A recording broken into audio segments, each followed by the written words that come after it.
प्रश्न एक होता का नारायणगाव मधून आपण पेपर नोटीसनी जागाचा प्रस्ताव मागवतो, 3 भाऊ कोठारी प्रस्तावाला सहमती देतात, तुमच्याकडे प्रस्ताव सादर करतात, तुम्ही अजूनही नोटीस देऊन आणि दुसऱ्या लोकांचे का घेतले नाही प्रस्ताव?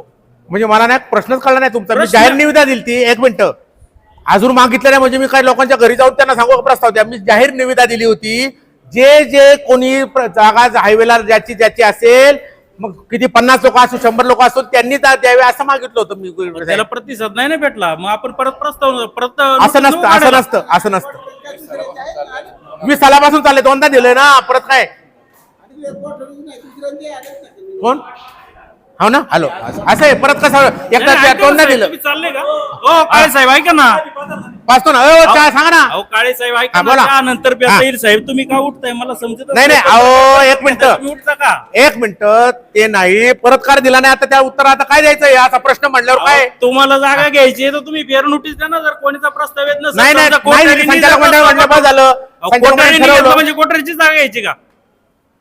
हे बघा, सॉरी तुम्हाला, सॉरी, हे बघा, जाहीर निविदा दिलती, 20 साली दिलती, ती दिलती, तुम्ही असं जर म्हणायला लागले त्याला काय माझ्याकडे उत्तर नाहीये.